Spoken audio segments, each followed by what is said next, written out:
This is a true story.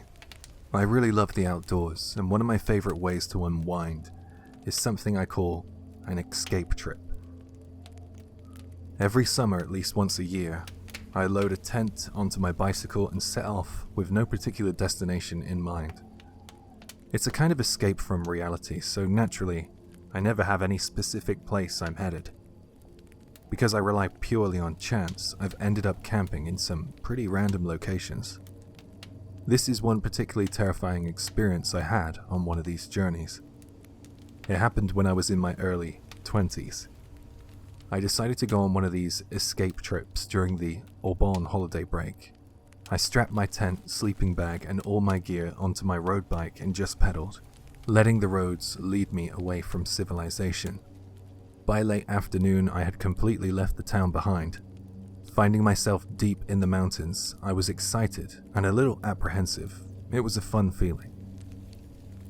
As it was starting to get dark, I thought it would be wise to choose a place to set up camp for the night, so I headed towards a nearby lake. The lake was relatively well known locally, a minor tourist attraction with a few restaurants and souvenir shops along its shores. It seemed perfect. I grabbed something to eat at one of the food stalls, then headed further out, looking for a secluded spot to pitch my tent away from people. Even though the lake was popular by day, it was deserted by night, and just a short distance away from the main area, it became eerily silent, almost unnaturally quiet. I quickly pitched my tent, slipped into my sleeping bag, and settled in for the night. That night, I suddenly woke up. It must have been around 1 a.m. I didn't feel like I could easily fall back asleep, so I just lay there, staring blankly upwards. Anyone who's ever camped alone knows what I mean. Nighttime in the mountains has a unique, almost surreal atmosphere. It's a sensation that's impossible to experience in daily or nightly life. But that night, something felt off. It was the middle of summer, yet I couldn't hear a single insect chirping. Not even one cricket. Not a single cicada. Nothing. Something feels seriously weird. I remember thinking that clearly. And then, somebody pushed against the tent. In the pale glow of moonlight, I saw a clear outline of a hand slowly pressing against the fabric from outside. I nearly screamed aloud, but somehow I managed to suppress my voice. I thought, is this some crazy person, a psychopath? If they realized that I was awake, who knows what would happen next? The owner of the hand slowly circled around the tent, muttering in a low voice. It wasn't clear if it was words or just groaning, just a weird, eerie mumbling. And then, again, they pushed against the tent fabric, gently yet deliberately. Please, just leave, I begged in my mind. But then something even more chilling occurred to me. I had pitched my tent deep in the woods. The ground around me was covered in thick grass, leaves, and fallen branches, yet I hadn't heard a single footstep, not a snap of a twig or rustle of grass, absolutely nothing, no sound at all. All I could hear was that bizarre muttering voice, impossible, yet undeniably real. When I realized that, my entire body broke out in a cold sweat. Whatever was out there refused to leave, as though carefully observing or waiting for some reaction from inside the tent. I could sense its presence right there, mere inches away. Its breathing faint but audible, right outside the thin fabric, separating me from whatever it was. I lay utterly still, desperately holding my breath, praying for dawn. When the first faint glimmers of daylight finally appeared, the presence seemed to vanish. I quickly packed up the tent faster than I ever had in my life and fled the scene, cycling away as fast as possible. Thinking back on it now, I feel like there might have been more than one of them out there. But honestly, it doesn't even matter anymore. All I know is that the mountains are strange places where many unexplainable things can happen. So if you're ever camping alone in the mountains, please be careful.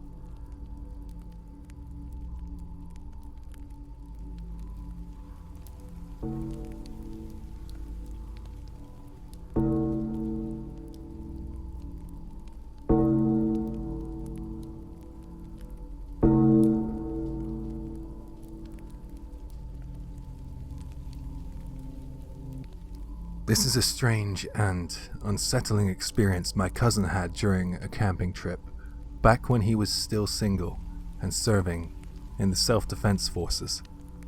Given the nature of his job, my cousin was naturally drawn to outdoor activities, camping, survival games, hiking, anything that allowed him to immerse himself in nature. Every summer, without fail, he'd gather friends and head out to camp, escaping the pressures of daily life.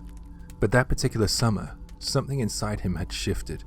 Maybe it was the constant company, or perhaps the desire to be truly alone. But for some reason, he decided he wanted to go solo. He planned a quiet 2-night retreat, choosing a popular campground deep in the scenic wilderness of Kochi Prefecture, a place he knew well and had visited many times before.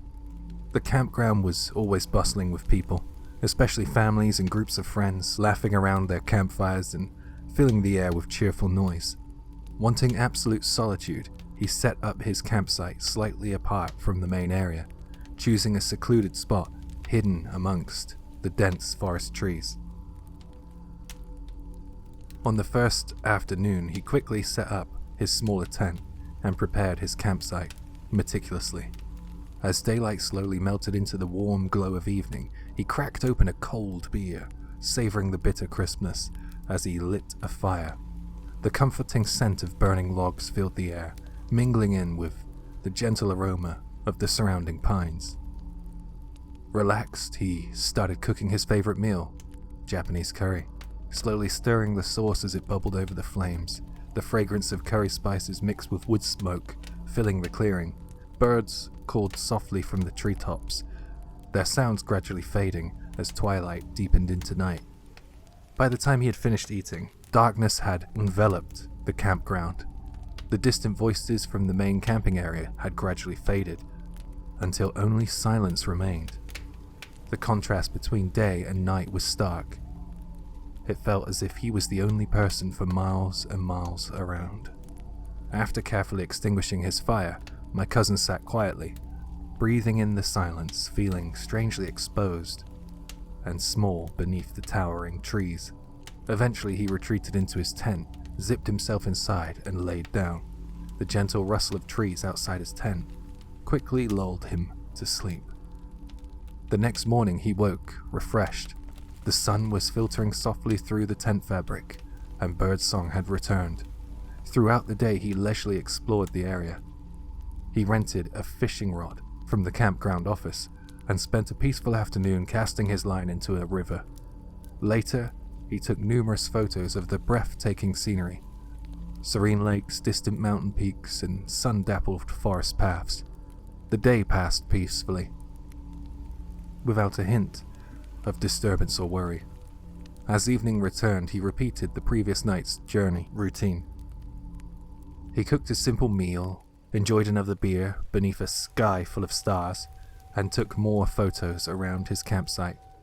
Once again, as the campground quieted, he slipped into his sleeping bag, savoring the isolation before drifting into a deep and restful sleep. After 2 calm, peaceful nights, he packed up early the next morning and returned home, satisfied with his solitary getaway. But then something deeply unsettling happened. The day after returning home, he got his camping photos developed. He browsed through the pictures, landscapes, trees, rivers, and mountains, but suddenly froze, a cold wave of shock running through him. Among the peaceful scenery shots were 2 photos he had no memory of taking. He felt a cold sweat amass on his brow as he stared at the impossible images before him. The first photograph showed him clearly asleep inside his tent, his face calm and completely vulnerable. The photo was taken disturbingly close as if someone had leaned right over him in the dark, carefully capturing the image without him waking up. The second photo was even more chilling. It was taken from directly above, perfectly centered, as though someone had stood silently at the foot of his sleeping bag, staring straight down at his unconscious form. According to my cousin, nothing had been stolen. His belongings were untouched, his tent undamaged. There was no visible evidence of forced entry or footprints around his campsite. Yet undeniably, inexplicably, someone had been there with him, in the shadows, in absolute silence, watching him sleep. Not just one night, but both nights. Someone who had quietly entered his tent without waking him, capturing him at his most vulnerable moments. My cousin, a trained soldier, accustomed to danger, said the thought of someone quietly invading his privacy and standing over him in the dark fills him with dread unlike anything he's ever known. To this day, he refuses to camp alone again. And whenever he recalls those two eerie photographs, he wonders uneasily about who or what had stood silently beside him, breathing in the dark, patiently waiting until the perfect moment to take the pictures.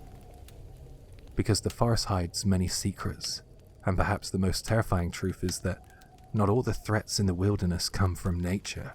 Sometimes the greatest fear is realizing just how close another human being can get without you ever knowing.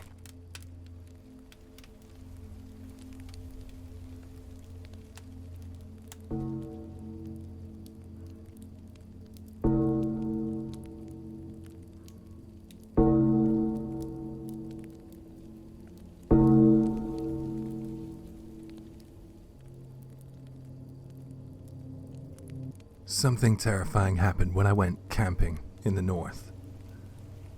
I'm currently a sophomore at university, a student at a no-name bottom-tier college in Japan's northern frontier. Even now in my second year, I don't really have many friends. Still, somehow, I'm managing to have a fun student life.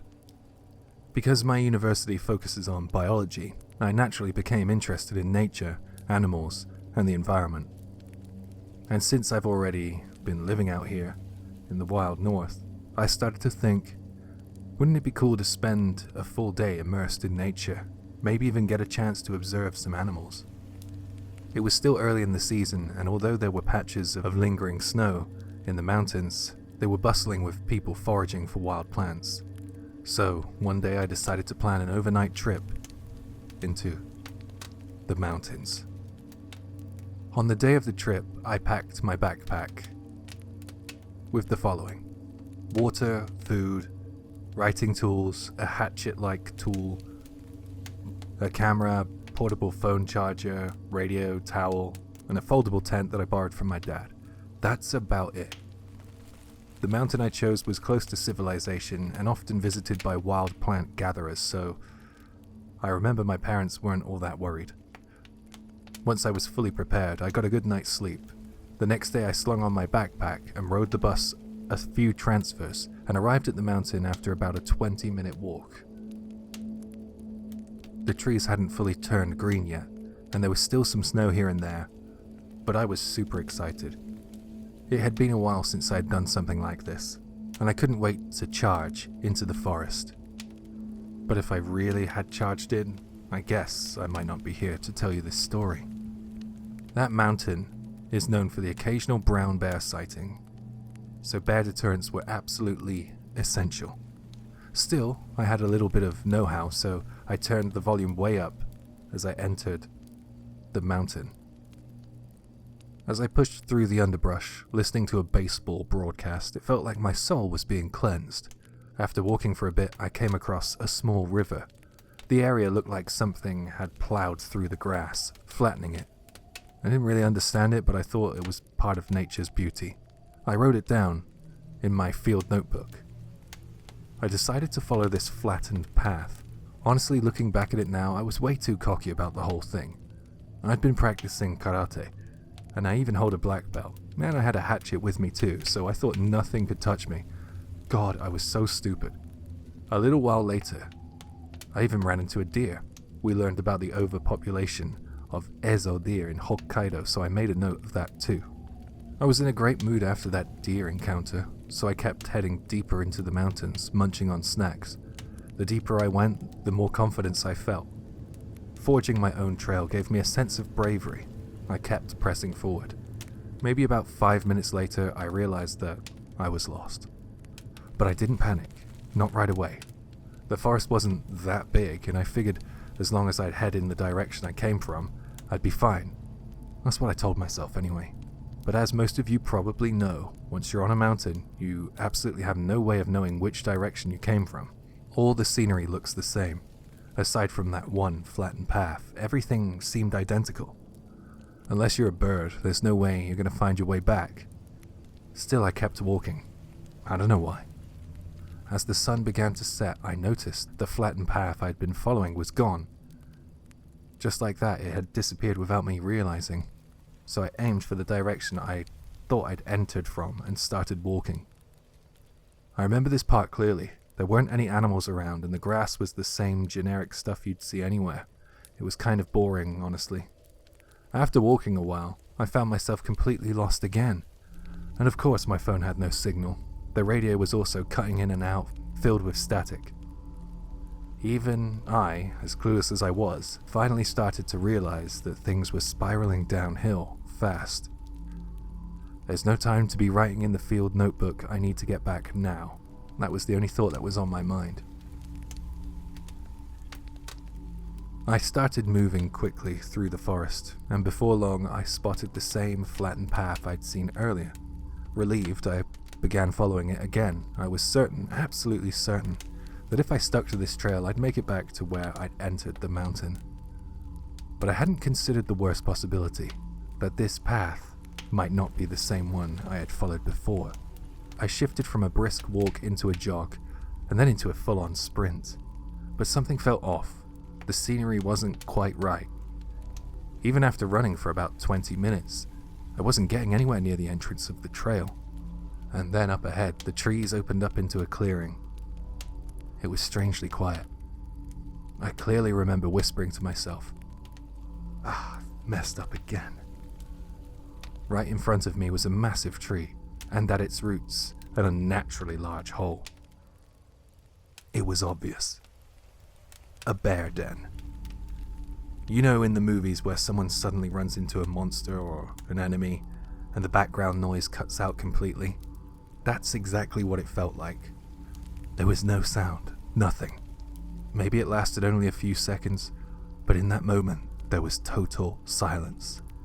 Then when the silence lifted, I became acutely aware of my own breathing. Maybe it was the cold, but I remember my hands felt ice cold. That's what stuck with me the most. It was dusk now. Luckily the bear wasn't inside the den. For some reason I slowly backed away and walked away from the hole. I tripped on a branch halfway through though, but I managed to get myself away.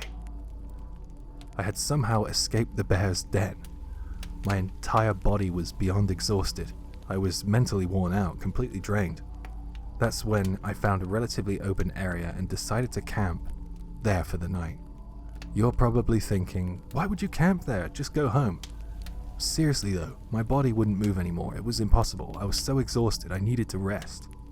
Luckily I had a good radio reception in that spot, so I turned the volume up as loud as it would go. I decided to ride the night out with the radio on. By then, it was almost completely dark. Time had passed faster than I realized. I pulled out a rice ball I had packed and took a bite, and for some reason, memories of my mum came flooding back, and I started to cry a little. I sobbed, but eventually I stopped crying and sipped some of my tea. With my stomach full and nothing else to do, I lay down and started playing a game on my phone to help me settle into sleep. I listened to the grass swaying in the wind, a soft rustling sound, peaceful at first. Then I heard it. Crack, crack. The classic sound, something stepping on twigs out in the woods. I shot up and instinctively shoved my hand into my pocket. my digital camera was gone. That's when for some reason I reached over to the radio and turned it off. Then I focused all my attention on the sound, trying to figure out what was causing those footsteps. I was certain of one thing. This wasn't a deer. This wasn't a raccoon either. This was something different. It had a weight to it, like something heavy was moving. Normally with the radio playing, nothing would come close. That was the moment my sense of reality cracked. The bear, the same one from earlier, had probably caught the scent of my digital camera where I dropped it and was now interested in me. My breathing started to quicken, almost like a dog panting. I didn't say a word, I just kept staring at the ground. For some reason, I think I even pretended to be asleep, but all that effort was for nothing. The bear came. It was right there. Its loud huffing snorts grew closer. It must have realized that there was something in the tent that smelled just like the camera. It walked directly up to the tent. I locked my eyes on a single spot and didn't move. Oddly, I felt calm, like I was at peace, even though I was probably gonna die. I felt strangely fulfilled. I started whispering to the bear, as if trying to apologize. I'm sorry. I'm so sorry. I don't know why, but when you're faced with something that you know you can't beat, you just want to apologize, I guess. But of course, the bear kept coming. And then, it was right next to the tent. My throat was getting dry. My heart was pounding so hard that I thought it might burst. I genuinely thought, this is it. I'm dead. A Buddhist chant started playing in my head. That's how far gone I was. And that's when I noticed something. The bear wasn't coming from the front of the tent. It was approaching from the opposite side of the entrance. A stupid thought came into my brain. I might be able to run. I slowly reached into my backpack, pulled out the hatchet, and then I wobbled to my feet. I figured the bear was still sniffing around outside the tent. Standing up was the easy part, but the tent was sealed shut with a zipper. If that bear heard the sound of the zipper, it'd be over. So I took one deep breath and slowly, carefully, started unzipping it, inch by inch. Then disaster struck. Something must have snagged the silent mode switch on my iPhone. It vibrated loudly. At that moment, I swear I wanted to smash my iPhone into pieces. Panicking, I fumbled with the switch, turning the silent mode on and off again. I must have looked completely unhinged. The bear already knew I was there. I gave up on stealth and yanked the zipper all the way down at once, tumbling out of the tent. It was freezing outside, pitch black, and the ground was muddy from the rain. If I'd remembered right, you're not supposed to turn your back on a brown bear. That thought had flashed through my head, and I turned to face it. It was the real thing, no question about it. A genuine brown bear. I'd only ever seen them in zoos before, and yet, standing there, staring at this massive living creature in the wild, there was something almost divine about it. The bear, maybe startled by my sudden presence, stood still and kept staring at me. It was about 2 meters away, with only the tent between us. Strangely, I wasn't trembling. My thoughts were all jumbled up. I was a complete mess. I thought about my family, my friends, my girlfriend, even the bus schedule back in town. For some reason, that popped into my head. It reminded me of the scene from Baki, the one where Pickle confronts the research team. The researchers are standing there thinking stuff like, he's huge, and would a gun even work? I was thinking stuff like, he's huge, is the weak spot on the nose? Is this how the Sankembetsu bear attack started? But really, that moment probably only lasted about 3 seconds. Of course, the bear wasn't going to keep standing there forever. Eventually it growled. It was a low, guttural sound. The moment I heard that sound, it sent chills through my skin. I've practiced karate for a long time, but that was the first time I ever felt real, physical killing intent. It was like something brushed across my skin.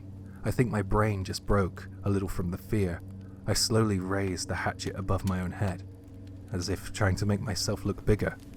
Apparently that's a real thing. Making yourself look as big as you can scare off a bear. I only learned that later though. At the time, I think my body just acted on instinct.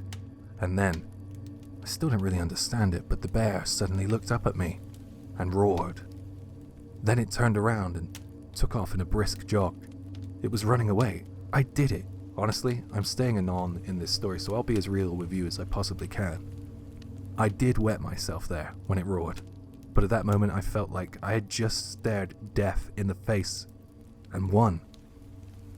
As soon as I realized that the bear was retreating, my knees gave out and I collapsed. I sat there on the cold, wet ground, watching its massive body sway as it disappeared into the dark.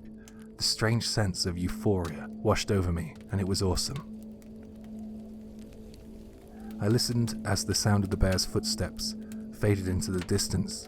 Now that I was sure it was gone, I finally felt like I could breathe again. I opened the flashlight app on my iPhone and began scanning the area around me. Nighttime in the mountains wilderness seemed strangely beautiful. The air felt heavy, tense, not just cold, but like the cold coming from somewhere deeper, something unnatural. As I swept the light across the forest floor, I noticed something strange. There were footprints, clearly left by the bear, in the soft, rain-soaked earth. But the trail itself, it wasn't the same as the flattened path from earlier. This new path looked weird. It looked like something had been dragged across the ground, like someone had pulled a felled log through here. It was definitely different from where the bear had walked. Still, the trail looked fresh. Some of the grass was still bent, but looked like it was trying to spring back into place. Wherever that trail led, I wasn't about to follow it. Not after everything that had just happened. I'd learned my lesson. I decided to stay put and head back into the tent. And that's when I heard it. A voice. It sounded like someone was having a conversation. Up to that point in my life, I'd never experienced anything remotely supernatural. But this was the middle of nowhere, a place no one should be. And as I heard that voice, I knew this was something from the other side. Once again, like before, all sound suddenly vanished. Not just the ambient noise, everything. It was like the world went mute. A high-pitched ringing filled my ears. What the hell? Is this really happening? I thought. The voice stopped, but a few seconds later it started again. I couldn't make out words, so I strained my ears to listen. It was faint, but I could hear something like, "Ie no, wae no, wa." The same phrase repeated again and again. The tone was like a question, like the inflection to it, you know? And that voice was incredibly gentle, definitely a woman's voice. But even though it sounded soft, it was terrifying. I couldn't respond. I didn't understand the words. I just stood there frozen. Then something clicked in my head like a sharp jolt. This isn't a ghost. I don't normally believe in sixth sense stuff, but at that moment I just knew the voice belonged to something alive. Still, the voice was coming from somewhere deep in the underbrush. No way I was going near that. I remember clearly how unnaturally cold the air felt around me, and then as I stared towards the bushes, I heard it. A dragging sound. Something was coming. Something was coming straight towards me. I never imagined it would actually come closer. Whatever was in the brush was approaching, and I wasn't ready. Mentally, physically, nothing. There's no kind of prep for this. I grabbed the hatchet and raised it, ready to swing at anything. I braced myself to pounce the moment something leapt out at me. And the voice kept coming closer. That weird, faint muttering from earlier. It was getting clearer now. Noah, The words had a strange rhythm to them. The intonation was weird. It sounded like a dialect I'd never heard before.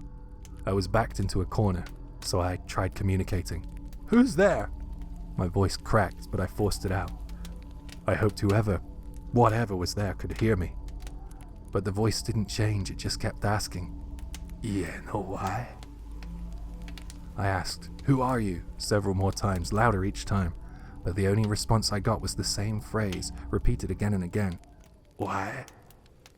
It was like I was being mocked from inside the brush. I got pissed off, and I finally yelled, "Who are you? Shut the hell up, damn it!"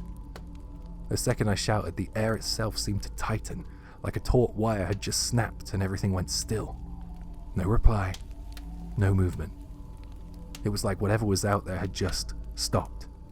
But I was too riled up, so I made the worst mistake of the night. I shouted, "Come out here, you piece of shit!" I regretted it the moment the words left my mouth. A wave of panic surged through my body, and then I heard a voice, clear and sharp this time. Wempe. It wasn't gentle anymore. You know how the teacher says, "I'm not mad, just tell me the truth," but you can tell they're angry. Yeah, that's exactly how it felt. I didn't even know what Wempe meant, but I just started apologizing anyway. "I'm sorry, I'm really sorry." I even tried it in English. "I'm so sorry, I'm sorry. I must have apologized 1,000 times. I seriously don't know what was wrong with me. Then I prostrated myself, forehead on the dirt, a full-on dogeza. Mud smeared all over me, but I didn't care. When people are truly terrified, their faces just go blank. And that's what I'd become, just a face frozen in fear. And then something peeked out from the brush. Just an eye. A single eye, sticking out ever so slightly. It was watching me intently. The eye. It looked human, sort of, but trailing from the eyeball, where you'd expect it to be connected to a body, with thin antenna-like tendrils stretching into the shadows. It didn't blink, it didn't twitch, it just stared. And for some reason I stared right back. I don't know why, but deep down, I felt that if I looked away, something would happen. Something worse. Even though my legs had given out, I remembered that hatchet still in my hand. I gripped it, tight, tighter. And then I stood up, wobbling. The eye was still watching me. Somewhere in my mind I thought, this thing's probably weaker than the bear. I know, absolutely stupid logic, but to me it was just a giant eyeball, a freaky speech-mumbling eyeball. And somehow that gave me a shred of courage. Muttering nonsense versions of the Heart Sutra, I started walking towards the brush. The eyes kept its gaze on me. But I could tell its focus had shifted from me to the hatchet in my hand. The muttering changed. Boye? Duye? The syllables were slightly different now, like it was reacting to the hatchet. And that's when I screamed and brought the hatchet down, aiming straight for the eye. The antenna twitched and curled in a jerking L shape, and then the thing let out a howl, a screech unlike anything I'd ever heard. But it wasn't just a woman's scream. There was another voice mixed in, low, guttural, like an old man growling from deep in his chest. Both voices shrieked as one. It didn't feel like something from this world. I dropped the hatchet, tossed it into the bushes, and ran. I ran with everything I had.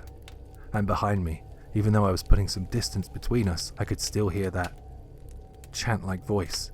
Wemperon, Wemperon, Wemperonet. Over and over, like a prayer, or maybe a curse. I peed myself, for real. I didn't stop running though. That chant, that mantra echoed in my ears as if it was right next to me, whispering, right into my skull. And that feeling behind it, that same killing intent I'd felt from the bear was there. Oh, it was there in every syllable. I dared to look behind me just once. There was something black, something long. It looked like a giant caterpillar. No, that couldn't be real. That can't exist, right? Later on, I'd get the chance to talk to an old man from the area, and when I told him what happened, I imagined he'd laugh at me, but he said, "That might have been Ippokashi." Ippokashi? I started digging around the Ainu language dictionary and found something similar. Ippokashi. It meant deformed person. What the hell is that supposed to mean? I didn't do anything wrong. That thing was the one that came after me. That wasn't self-defense, that was self-preservation. Anyway, I kept running for who knows how long through the darkness, through the trees, soaked in fear, and eventually I fell down a slope, hard. At the bottom I found myself surrounded by farmland, like a cluster of small countryside farms. I remember being so relieved when I saw civilization again. I started running towards the buildings, limping really, screaming, "Is anybody there? Please, somebody help me." It was the middle of the night, but eventually, this old man and old woman came out of a dilapidated house. They looked at me like I was some kind of mentally ill person, and the old man squinted and said to me, "Who the hell are you?" I just kept repeating, "Please help me, please help me," and then they let me inside. After I'd calmed down a bit, I slowly explained what happened, from the camping trip to the bear to the creature in the bushes to how I hit it with a hatchet. And then the old man suddenly snapped, "What the hell did you do, you idiot?" He was scary. I mean, really scary. After a while, he kind of settled down though, and then he looked at me with a blank expression, not angry, not sad, and just muttered, "Why would you do something like that?" He explained the being that I had encountered, the Ippokashi, was considered a kind of protector, or maybe even a god or yokai that helped humans. He had said it had once been a human, someone from an old Ainu or Sakhalin village, a person born with a deformity, a gentle, kind person. But the villagers hated them, feared them. Eventually, during a territorial conflict, they were killed, cut down by people from a rival tribe. Even then, the spirit didn't seek any vengeance. Instead, it became a guardian spirit for the village that had once rejected them and devoured invaders that had destroyed their homes. As a sign of gratitude, the villagers built a small shrine for them. They worshipped the Ippokashi and offered thanks for its protection. And that's the kind of being I'd struck with the hatchet. The old man was furious, scolding me thoroughly, and he made me promise to never come back again. Apparently my very presence was enough to anger Ippokashi now. Which, honestly, yeah, I couldn't blame it. It saved a human from a bear, and then the human betrayed it. That's how the old man put it. He also told me to leave everything I'd brought into the mountain behind, including the backpack and the hatchet. We'll burn it, like a purification rite. And I did. I left it all behind, well, almost everything. I secretly kept my field notebook. Since that night in the mountains, nothing has happened. I mean, at least not yet. But while I couldn't post here for a while, I started researching things like shishinoke and other Ainu words. The more I looked into it, the more I realized I had done something that should have never been done. Something irreversible. Even the people associated with shishinoke are probably long gone now. Maybe soon I'll be gone too. I just wanted to leave something behind, even if it's just this thread. So if anybody remembers me, even just as that idiot who posted the story about Ippokashi, that's enough. I'll leave with you a sketch, the last image I saw of the creature. I only caught a glimpse of it in the moonlight, but I think it did look a lot like shishinoke. Please, if you ever go into the mountains, bring bear bells, bring a radio, be ready, be smarter than me. And remember, not everything in the woods is just an animal. Some things are waiting.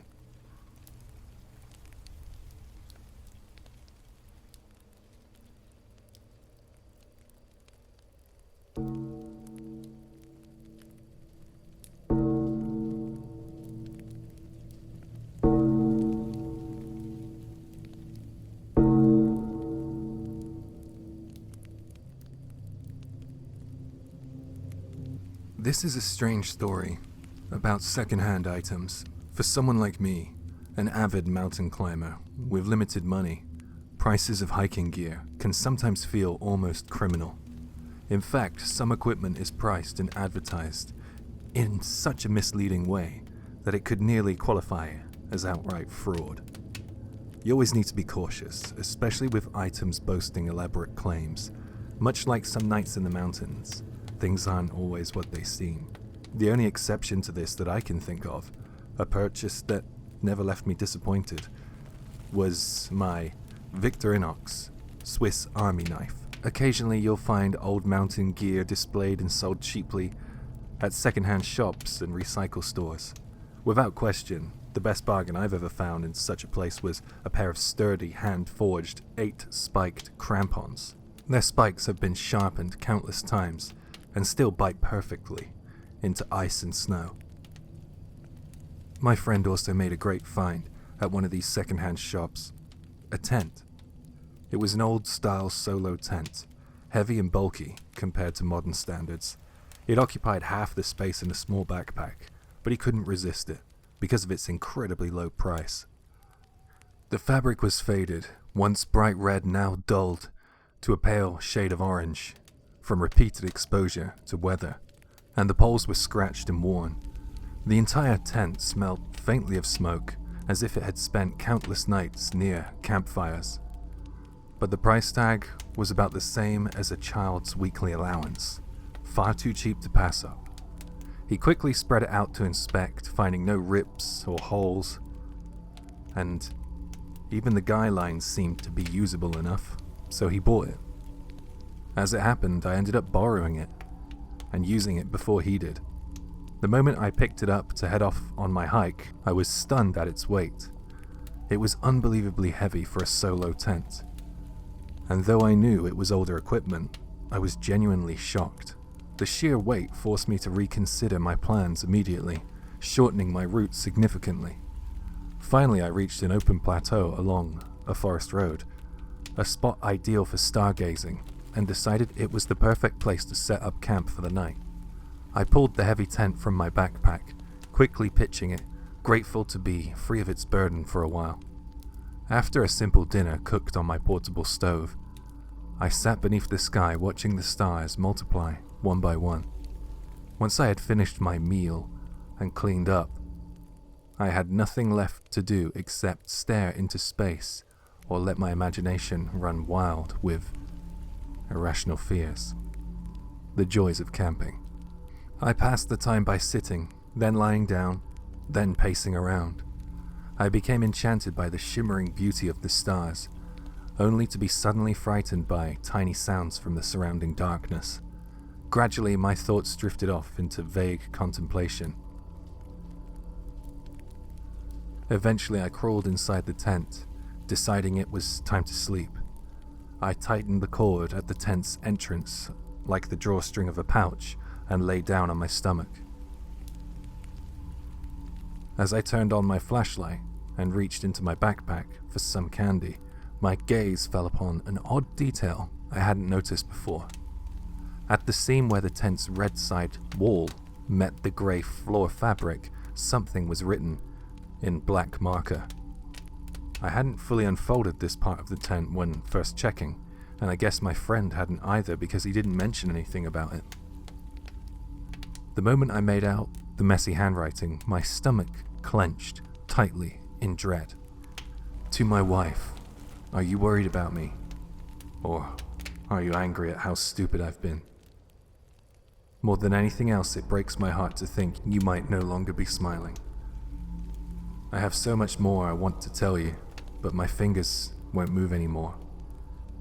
I'll write again. The next morning I quietly packed up the tent and headed down the mountain. This time, the tent felt strangely light. The note ended with the words, "I'll write again." I think that implies that he intended to continue writing elsewhere, but as far as my friend and I know, neither of us have ever searched further to see if there might be other messages hidden inside that tent. Honestly, neither of us has ever felt the slightest of urges to check. And since that day, my friend has never once used that tent again. It remains tightly packed away, untouched. Sometimes we wonder about the tent's drastic change in weight. Perhaps on my hike up, the original owner's spirit, heavy with regret, still lingered, weighing down the tent, desperate to be heard. And maybe on the way down, after someone finally noticed his message, his spirit felt acknowledged and was able to move on, finally lifting its heavy burden from that tent. But whenever I recall those final shaky words, I can't help but feel a deep sorrow and a quiet dread, because when he wrote, "My fingers won't move anymore," and promised, "I'll write again," it's painfully clear that those words were probably the last he ever wrote. I think about it now and then, and I can't help but try to put the pieces together in my mind. And as for what ultimately became of him, well, I think you can hazard a guess, right? Maybe he intended on using that tent one final time before he wrote that strange message. Maybe it was a trip he knew he wasn't coming back from.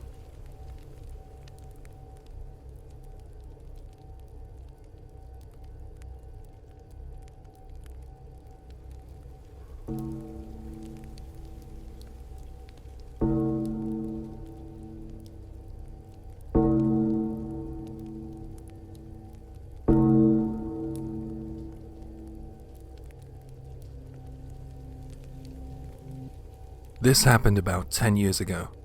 It was during the height of summer, and 6 of us had driven out to a secluded campsite deep in the mountains.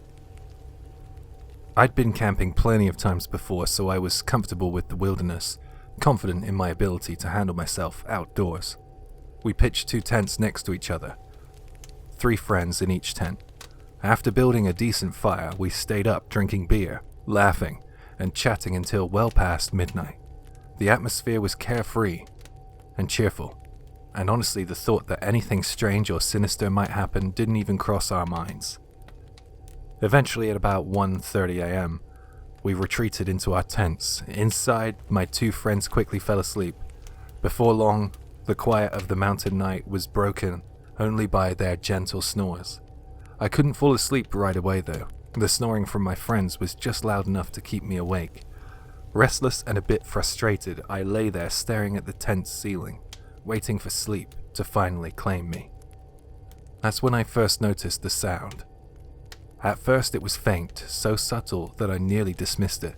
A gentle rustling noise, like a plastic bag being slowly manipulated or moved around. I remembered that we left some food wrapped in plastic bags outside near our cooking area. At first I thought it was probably an animal, a raccoon or something, investigating our leftovers, but as I listened more carefully, the rustling didn't sound random. It sounded deliberate, almost cautious. The longer I listened, the less sense it made. My pulse quickened slightly, and my curiosity began to mix with a creeping sense of unease. If an animal was out there, it would have likely knocked things over by now. Instead, the sound continued, steady, persistent, and strangely careful. Unable to ignore it any longer, I sat up and edged towards the tent's entrance. My heart was pounding softly, though I wasn't sure why. Something about the situation felt inexplicably wrong. My rational mind insisted it was nothing, just my imagination running wild, because it was night. But a deeper, instinctive part of my brain knew better. Slowly and carefully, I reached the zipper of the tent, trying to make as little noise as possible. The metallic sound of the zipper felt shockingly loud in the silence of the night, and I paused several times, listening carefully to see if anything outside reacted. Finally, I peeled back the fabric just enough to peek into the dark clearing where we set up camp. That's when what I saw sent chills racing down my spine. Standing there, illuminated by a strange dimness, despite the complete darkness surrounding our campsite, were about 10 children. They stood clustered together, perfectly still, not moving, not speaking, simply standing and staring towards our tents. Their presence was utterly impossible. We were miles away from any town or village, deep in a mountainous region where no children could have possibly wandered at this hour. And their clothes, they looked oddly outdated, as if they belonged to another era. Their faces were expressionless, blank, but their eyes reflected faint glimmers from the dying embers of our campfire. The moment I registered their presence, a wave of dread and revulsion washed over me. Every primal instinct screamed that I was seeing something forbidden, something I absolutely should not be witnessing. My breath caught sharply in my throat, my body seized by an overwhelming fear unlike anything I'd ever experienced. Quickly I pulled away from the opening, quietly zipping the tent flap closed. I sat there frozen, hardly daring to breathe, straining my ears to listen to whatever might happen next. Would they come closer? Would they speak? Would they try to enter our tents? Minutes passed, painfully slow. The only sound was my friend's continued snoring, oblivious to the terror unfolding just outside. After what felt like an eternity, the rustling outside seemed to fade away, leaving nothing but heavy, oppressive silence. I don't know how long I sat there paralyzed by fear, waiting for dawn. But when morning finally came, I cautiously unzipped the tent again. Outside, everything looked normal. The bags were exactly where we had left them, untouched. There were no footprints, no signs of any disturbances. It was as if the children had never been there. I hesitantly asked the others if they'd heard or seen anything strange during the night, but they all dismissed my story, laughing it off as a nightmare brought on by too much beer. But I know what I saw. To this day, I still have no explanation, but since that night I've never camped again without remembering those silent children standing perfectly still in the darkness. And even now, years later, when I hear a rustling sound at night, no matter where I am, I feel that familiar chill creeping down my spine, reminding me of what lurks just outside the tent.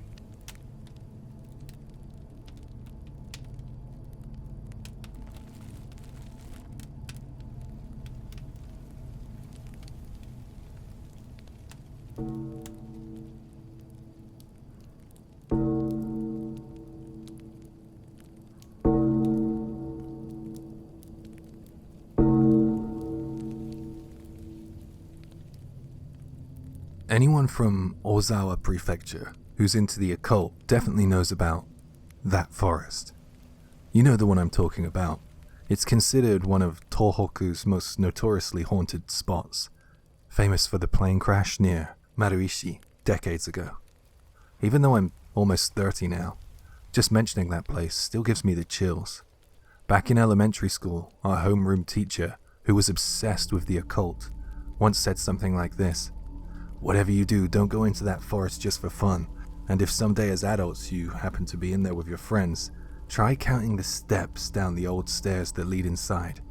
I promise you, not a single one of you will end up counting the same number." I don't know how things are these days, but stories about that place were especially terrifying back in the day. Rumors circulated about a group of friends who went to test their courage at night, and a woman got separated and left behind overnight. Her hair had turned completely white by the morning. Or stories about visitors' cars inexplicably covered in countless ghostly handprints. I've even heard today people's engines frequently refuse to start when they're parked near the forest edge. The forest is located on the outskirts of Ozawa Prefecture near Maruishi, a secluded mountainous area where thick trees and tangled undergrowth create perpetual twilight, even at midday. In fact, it's precisely this dense wilderness that contributed to the tragic incident back in the late 1970s. At that time, a domestic flight heading from Tokyo to a regional airport near Ozawa was caught in a sudden violent storm, lost in dense fog and buffeted by strong turbulence. The aircraft descended too low, crashing violently into the mountainside near Maruishi Forest. The accident was catastrophic, killing everyone on board instantly.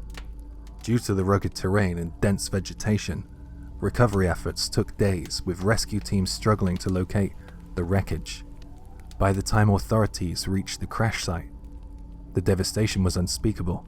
Twisted metal, charred trees, and scattered belongings remained, a grim reminder of their lives abruptly ended. Since then, the area gained a deeply sinister reputation. Locals claimed that restless spirits lingered around the crash site, unable or perhaps unwilling to move on. Over time, countless urban legends emerged, describing eerie sightings, disturbing encounters, and inexplicable phenomena witnessed by those brave or foolish enough to venture close. But of all the frightening tales I've heard about that forest, the one that creeps me out the most is a story of a group of 6 close friends. These guys decided it'd be hilarious to spend the night camping near the infamous clearing, just for kicks, just to say they've done it. It was daytime when they arrived, and they began pitching their tents in good spirits. But here's the scary part. As they were busy assembling the tents, they suddenly realized that something strange had already started. There was supposed to be only 6 of them, but when they counted, there was already an extra person standing among them. Even though all of them noticed the 7th figure clearly, not a single one of them had the courage to point it out.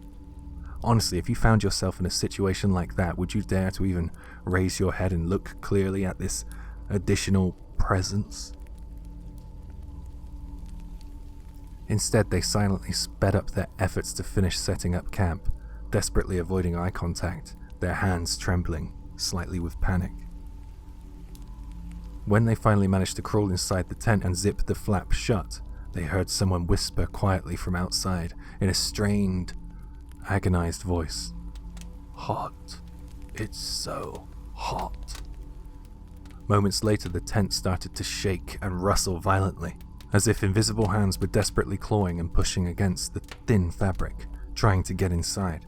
The shaking continued intermittently through the night, each wave more frantic than the last.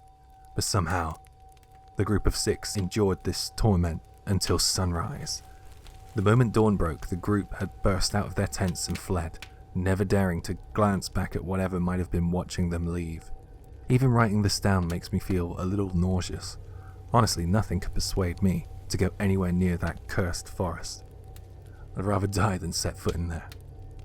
Considering what people say happened to those friends afterwards, how none of them ever spoke of that night again, or how some of them completely vanished from public life altogether, it really makes you wonder what exactly they experienced in those hours of darkness.